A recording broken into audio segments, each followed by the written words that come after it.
Hello and welcome to Take Back Time. My name is Penny Zenker and I am the host of your show here. And today we're going to talk a little bit about your belief system and how that might help you or hurt you as you're looking to work smarter in what you do. And also some practices and taking a look at the valuation of how you value yourself and your time and how that then shows up in where you spend your time. And a perfect person to help us do that today is Chris Kenney. He is a master sales coach, million-dollar business owner, and sought-after wealth mentor. He teaches undercover superstars how to break their money rules, rapidly accelerate their income, and live with uncommon freedom and choice, right? We all want that.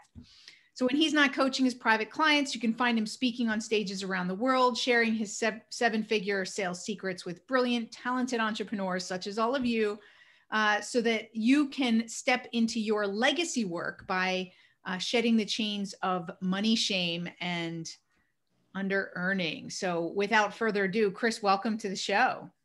Oh my gosh, thank you. It's great to be here. So, so many questions that come up for me after that intro, right? Money shame. I don't know. I want to start there. Like, it is a thing, right? That people, it's hard to believe that people have shame over making money, but let's talk about that. Let's talk about, first of all, did you ever experience that? Is that something that you overcame and that's why you talk about it? Yeah, it's a huge thing in my life. I mean, my first early childhood memory around money was when I was about 5 or 6, my mom being in the cashier line at the grocery store and getting into a shouting match with the cashier because the cashier wouldn't take our food stamps. Because I grew up in a very impoverished household. We were living paycheck to paycheck, meal to meal. The cash register person was not taking our food stamps and my mom was shouting. And I remember this very vividly. And she was very emotional because we didn't have money. We didn't have money for food. And in that particular moment in time, I decided that something was wrong with us because we couldn't pay with regular money. So something must be wrong with us. So something must be wrong with me. And then as I was going through school, I was a person that was in the free lunch line. So at my school back then, I graduated in 1987. We had a separate line for those that got free lunch. So I was bullied around that. And then growing up, I was carrying this whole, this shame and into my teenage life. I wouldn't get dropped off at my house. I'd get dropped off down the road and then I'd sneak through the backyards and get to my house. I didn't let friends inside of my house. So I was very shameful around this whole, we didn't have money thing.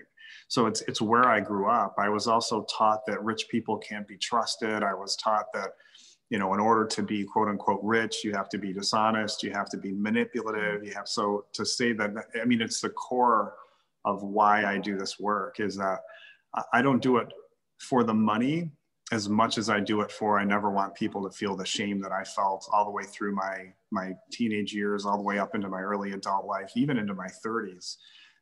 There was such a tremendous amount of shame attached to money. So how did that impact you when you started to make money? And like, how did that feel when you started to make money and did you hold yourself back? Because, that whole thing of feeling like, well, then that makes you that person who's dishonest and had to, not treat people right because you're making money.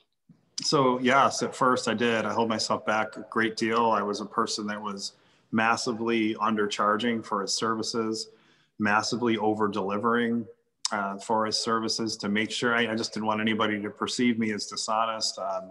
So yeah, I mean, I came in with that amount of shame. And then the turning point was the realization that in order to make money, this is what I had to understand. I had to understand that it can't be about the money. You have to be constantly operating from a place of service and impact, service, impact, legacy. One of the things that I teach, Penny, is I teach people how to convert high ticket sales.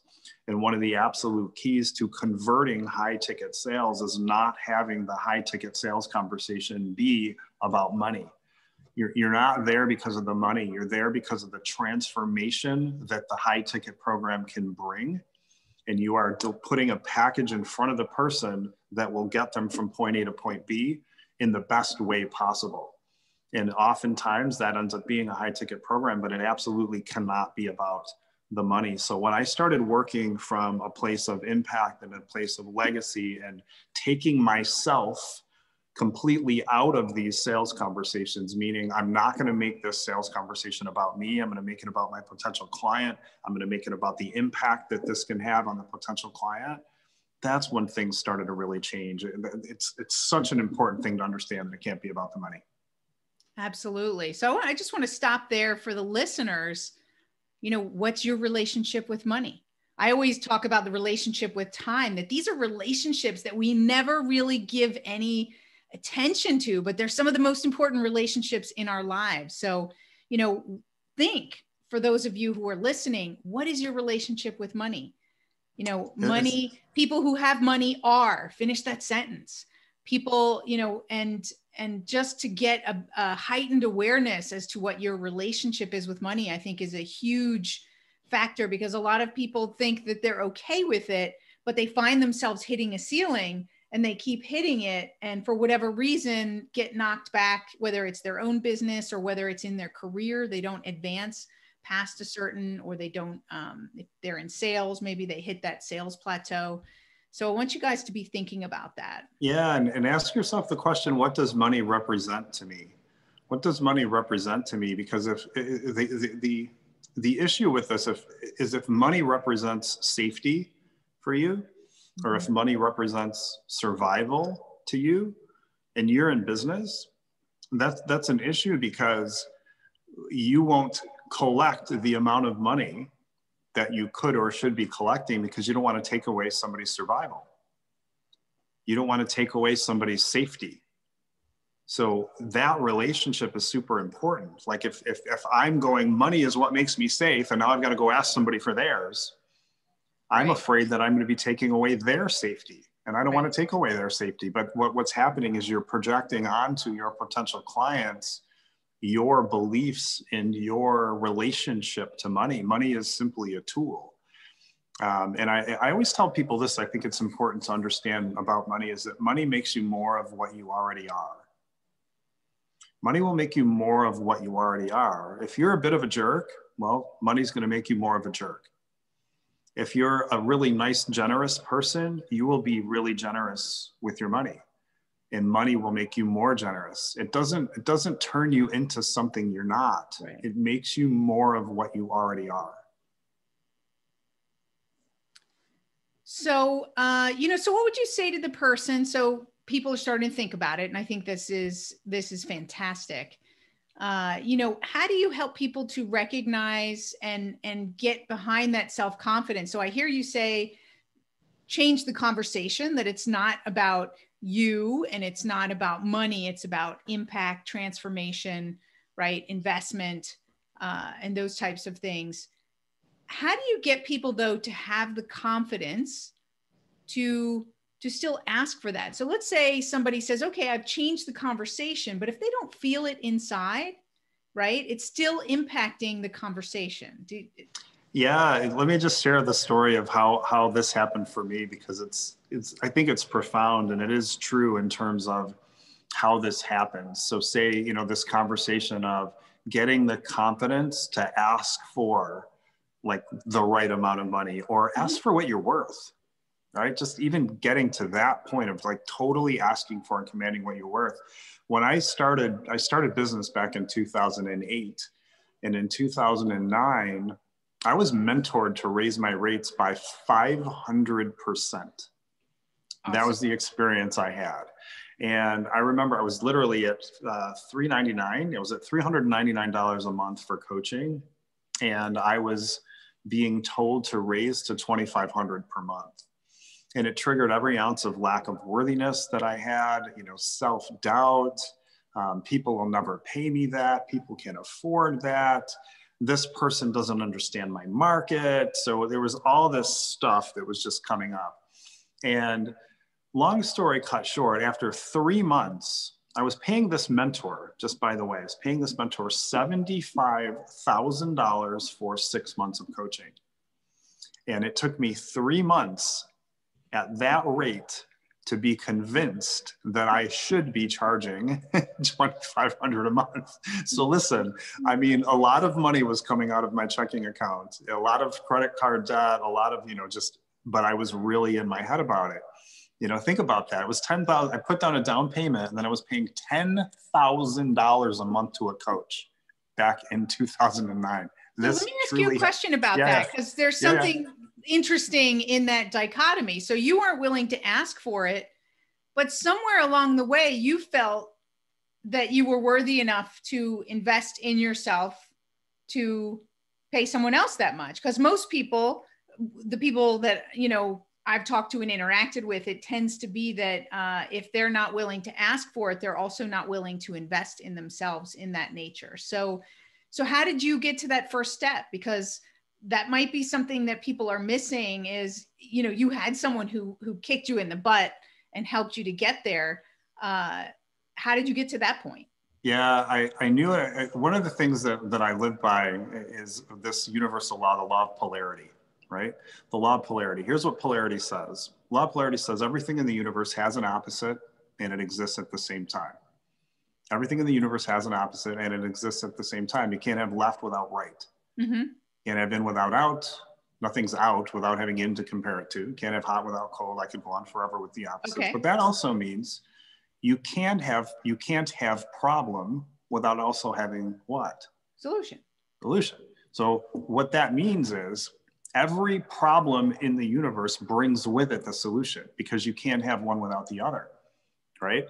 So if we're not able to find a solution, there is something that we are resisting, because the solution has to be here. Universal law says it has to be here. So the question I'm constantly asking myself is not what do I do, but rather what am I resisting doing? Mm-hmm. Because what happens is we set this intention, right? So I had set this intention my first year in business, I'm going to go out and make $300,000. So as soon as I set that out, I know that the universe wants to bring that to me. It wants to bring it, right? Well, here's the thing. I thought about what I wanted. I had a real clear description of what I wanted. I was behaving in gratitude as if what I wanted was already here. And then the next step in that process is notice what shows up. Mm-hmm. The thing that showed up was the opportunity to do this high ticket mentorship, right? And then the last piece of that process is keep moving in faith. So it's a model that I teach called the think model. Think of what you want. That's the T. The H is have a clear description of it. The I is insert gratitude as if it's already here. The N is notice what shows up. And the K is keep moving in faith. So the solution showed up in my experience, but I had to be willing to step in. I had to be willing to move in faith. That was the solution that was presented to me. Now, here's the thing, in terms of the noticing what shows up, the things that show up usually have three characteristics. Number one, they're scary. Number two, they make you incredibly uncomfortable. And number three, they're expensive either monetarily or emotionally, if not both. That is what happened. This was monetarily expensive. It was also emotionally expensive because it was stressful to go through that, but it was the solution. Right. So that's where I think it's going to hold you accountable, right? Because you are not going to spend that kind of money. There was a high level of accountability. Through. I mean, it was accountability like that I'd never experienced. I got to a point, Penny, where I ran out of money. I was bouncing my health insurance. Couldn't even pay my health insurance. So I remember standing in my kitchen going, oh my God, I'm in a 400 square foot apartment. And I'm like, am I going to quote this high fee or am I going to quote my old fee? Meanwhile, I'm going broke.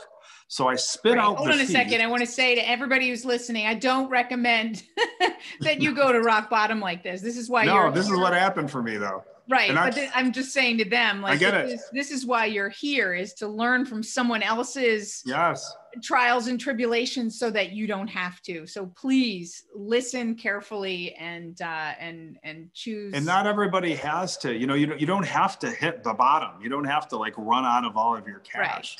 What I would say is when solutions show up, right? Pay attention and be willing to move in faith. That your solution might not be a $75,000 solution. It might be, there'll be something else that shows up in your experience. So I remember spitting out that fee, I quoted the 15,000. It was $15,000 for 6 months. And then I, really developed like this really horrible case of verbal vomit. I just started blah, blah, blah. You get this, you get this, you get this, you get this, which is the worst thing to do in a sales conversation. Not what you should be doing. I was a nervous wreck. My heart was racing. Finally, the person says to me, she says, let me think about it. So then I started ranting into my response for let me think about it. At which point she said, Chris, stop it. She said, I don't have to think about whether I'm going to do it. I have to think about which credit card to put it on. And she paid me in full, which was wild. I gave her a 10% discount. She paid me $13,500. And the learning here was my first thought after she paid that was, oh my gosh, this person's absolutely insane. They're about to pay me $13,500 for coaching. So the lesson that I learned from that is that the confidence will always come from the doing. And that if a person wants to raise their rates, what they have to be willing to do. Now, here's what happened. She paid the $13,500 for the 6 months, and then she renewed for another $13,500. And now I was starting to go, oh my gosh, I actually am worth this. This person just paid me this and then paid me it again. But here's the thing, I wouldn't have grown into it if I wasn't willing to quote it first. So I had to quote the high rate. I always tell people 3 things. I say, decide what you're best at. Number 1. Number 2, charge a premium for it. And number 3, do your best to become it. So it was after I charged the premium that I grew into the premium. We get tied up. We go, okay, I can't quote that yet because I'm not worth that yet. So we're waiting and we're waiting and we're waiting, and we're going to wait a very, very, very long time if we keep waiting. Right. You need that. I believe that there's other ways to recognize it, that quoting it is a really valuable part of it. But I know, like for me, when I made a big shift to know that I was worth it and I could do this and get over that self-doubt, it was a comparison to someone else who I knew I was better than. We were working side by side, and they were coming in as a contractor. And this was in a different context as what you're talking about, but we worked side by side, and they were making, like 20 times what I was making because I was working for someone else. I can't be an entrepreneur. I don't have the education. I don't have this, right? All that stuff that we go through that you went through as well. But my thing came up is, well, why not me? He's doing it. I know I can deliver at least what he's doing. So why not me? Right. So I think we all, like you said, it could be a question that we ask ourselves. It can be get ourselves into action and do it and see, and people are going to buy from us and we're going to deliver. And like you said, the renewal, it's really just getting to a place where you're pushing yourself, getting outside your comfort zone in that context. Yeah, for sure. So quote slightly more than what you think you're worth, and start doing that, and you'll grow right into the new rates. Right. I love what you said, that you were challenged to, raise it 500%. Right. So for those entrepreneurs that are out there that are in a position to do that, look at doing that. I mean, I've done that year after year. I look to double my rates. And I think that does challenge you too, to come up with also new ways of doing things, bringing out the best in yourself to, like you said, rise to the occasion, so to speak. So yeah, it puts you, it puts your clients to a higher level of accountability, and it also puts you to a higher level of accountability. Absolutely. So you show up differently when you're charging more, and so do they. So everybody's winning. Absolutely. Absolutely. I want to switch gears for a minute and ask you, you were telling me as we were talking in the beginning before we got online here, some of the productivity best practices that you do now in your business. And I'd love to just hear a few of those, tips and tricks for people who are listening as to, well, I'm there now. How do I make it so I don't work myself to death? Right. Yeah, well, and one of those things is charging enough, and understanding, looking at the role of your belief system coming in. In other words, if you really believe I have to work hard for the money, you will create that in your business. So looking at that, right? And then in terms of productivity, the practical piece of it, I think the most important thing, and this is what's worked for me, and I can't even say that I've ever really studied productivity, but here's what I know. If I don't work this way, it has a massive impact on my production. I mean, it really does. So I work in 90-minute segments. So I'm doing 30-minute coaching calls, and I never do more than 3 in a row. I'll do 3, and then I'll take a break. And then I'll do 3 more, and then I'll take a break. And the break is just, my gosh, get myself recalibrated, get myself recollected. And then I think that's probably the number one thing. And then I don't do things in my business that don't light me up. I think that's super important, like the things that are really monotonous and tedious. So very early on, I had a virtual assistant. I'm not a detail person. Spreadsheets overwhelm me. So anything related to detail, I outsource that, and I outsourced it right away. So that helps keep me productive. And I think I make the bulk of my decisions in the company based on, does this feel energetically heavy for me, or does this feel like it's in flow? And if it feels energetically heavy and it needs to be done, then I'll outsource that. And then the things that feel light and that I feel really in flow with, those are the things that I do and that I run within the company. And I've been able to maintain and grow with that in mind. What you said is so important, that the things that feel good and the things that what you want to do and what you don't want to do. So that helps you, right? A lot of times people don't think about, well, I don't really want to do this. They just like go on and just try to do everything. If you can get clear on what you love and what brings you energy and what not to do in all contexts, right? Whether it's for your business, it might be, there's some people for corporate. When we want to determine what makes us productive, it's also knowing what not to do, not to check news and social media and stuff in the morning, right? The what not to do's are just as important as the what to do. I talked about news today. I was like, oh my gosh, can we please stop watching the news? Oh, it's so toxic. Your brain it's like right out. Waking up in a stress response in the morning. It's the worst thing you can do. Turn on CNN in the morning. Totally. Oh my God. Totally.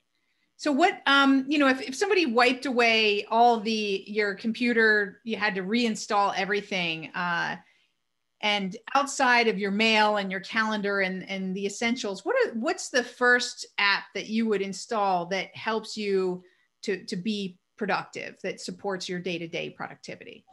Oh, wow. An app. I'll tell you, you know what? I mean, I put a really huge focus on physical fitness in my life, self-care. I mean, I start my morning with meditation, and then it's movement, and then it's good food. Meditation, movement, good food. I mean, my gosh, my Fitness Pal, tracking my food is super important to me. It's one of the keys to keeping my energy where it is. It's one of the keys for me to be able to get on camera. I do all of our product launches through Facebook Live. So I'm constantly live on camera. So I want to feel good. I want to feel good in my body. I want to feel confident. I want to feel strong. I want to feel in command. And exercise brings that for me. And I think it's the fundamental base for all that I do, because if I'm not feeling good, if I'm not feeling vital, and really in my body, I feel like I struggle. I start to go up in my head. I feel like we're either in our heads or we're in our bodies. And if we're in our heads, we're dealing with all the negative chatter and all the crap that can go on up here. But when I feel like my head is getting overly active, that's when I go and I exercise and into movement, get myself back into my body. So for me, I would say it would probably be a fitness app of some sort, because that's the foundation. If I feel like crap, I can't show up and do what I do. Absolutely. I always say that it's not just what we do with our time, it's how we show up for our time. And I believe also it's about the energy that we're creating and moving our body, and movement, sleep, the essentials, the self-care is unfortunately the first thing that we toss out the door pretty much, but it's the most important thing. Yeah, and like this house, we just moved in here in July, and the first thing that we worked on that we wanted to get complete was the home gym. Right. I mean, we the COVID was going on, and it's like we can't get to the gym, so hardwood floor put in, ordered the home gym system, the cage system, ordered the Peloton bike. That was the first thing that we did, was how are we going to sort out our fitness? Yeah. Absolutely. So you have your priorities straight. You know that when you take care of yourself, you're going to be able to take care of others. And I would dare say, because I know this works this way for me, and I think you mentioned a level of confidence that comes from feeling good, right? From moving, and that goes into also your ability to ask for that fee that you're looking for, and and really feeling good about you and your body as part of the whole picture. It totally is. Like I said, I think it's at the core. It's the foundation. I think it's something that I think we can all take for granted. And COVID has certainly brought us all to another level of awareness around health. At least I know it has for me. I don't take for granted my health. And I also think with what's going on in the world, it becomes more important for us to look after ourselves in that way, because if, I want to know that if I catch that, my body's going to be able to get rid of it because I'm in good physical condition. Right. So, that's it's a motivation as well. Absolutely. Stay on top of it. Absolutely. I believe in that as well. So, and I also am subject to the excuses and things that come up that say, oh, I'll do it later. And then I don't do it later. So for me, I have to do it in the morning, or else I know I can get swept away. What about you? What do you feel is? Yeah, it's the same thing. And I have peaks and valleys too. I'm human. I have times where I'm really active about it, and I have times where I'm not active about it. I feel like I'm in one of those shifts right now where I had about 4 to 6 weeks where I haven't been active with it. And now I'm getting back into being into it. And I just feel like in this work, I think it's realizing that we're all going to hit our stuff and we're all going to hit our blocks. And I feel like those that do well, it's not that they never hit blocks. It's just that they move past the blocks faster. Yeah. So it's how I kind of see myself with fitness. When I go off the rails, I'm never off the rails for that long, and then I'm back on. So when I go off the rails, I might gain 2.5 pounds. I'm not going to go gain 15 pounds and go on a 6-month eating binge. Right. It's just not the experience that I create. But for me, it has to be a morning thing. I used to lie to myself and say, I'll do it later, but I would, as yourself included, get swept away. Things happen. And then, once you're off for the day, once you're like, and then you're like, well, yeah, I'll have the chips. I'll have a bowl of ice cream. I'll get on it in the morning. It all just keeps, it kind of escalates. Like it starts with that totally one bad decision of not exercising leads to multiple bad decisions that day. And then it trickles into the next day, and then into the next day, and it just can go downhill from there. Totally. It's like an avalanche. It is so true. It's like once that first decision, it just topples from there. So it has to be an early morning thing, or it just doesn't happen. It's true. Absolutely. So when you guys think about that, right? What kind of excuses are coming up and reasons why you don't have the time? Do it first thing. Make it the first thing that you do when you get up, that it's a priority, and create a ritual around it so that, you're not starting your work until you get that done. Yeah. And it could be something super simple, like a walk. It could be anything. It doesn't have to be this massively rigorous thing. It could be a 20-minute walk. Right. Go out and get a dog, right? So that you have to walk the dog. Take a walk. That's it. Move. Just go move. Go and get some movement in. Right. Well, thank you, Chris, for all that you've shared with us today. I think we went a little bit longer than we had anticipated, but I would imagine we could talk all day. It could happen. No question.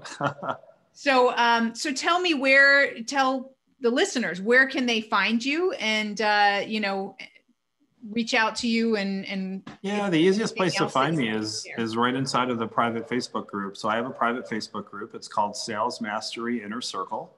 So hop over to Facebook, type that into the search bar, Sales Mastery Inner Circle. We do a complimentary show in there every Thursday. So there's live teaching every Thursday. And then on Tuesdays, We also do complimentary 10-minute laser coaching sessions. So I'll do 10-minute laser sessions I do 3 of those on every single Tuesday. And those, again, are also complimentary. So there's lots of free content in there. We've also got something, and depending on when this is going to air, I'm not positive as to when this is going to air, but we've got something coming up in December inside of the Facebook group. So depending on when this airs, that might be applicable, might not be. So, but hop over to Sales Mastery Inner Circle. That's the best way to find me. Okay, fantastic. Well, thanks, Chris. Thank you so much for being here.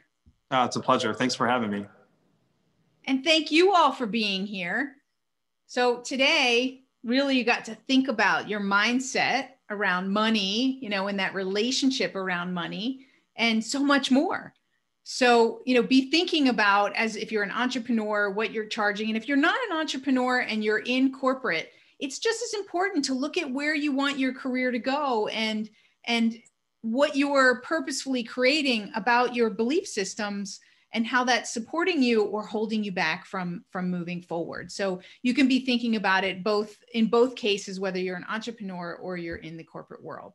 So we thank you for being here. Don't forget to subscribe on iTunes or wherever you are, Spotify, so that you get notified about the new shows, or jump over to YouTube. I've created a new channel there, and the videos are posted.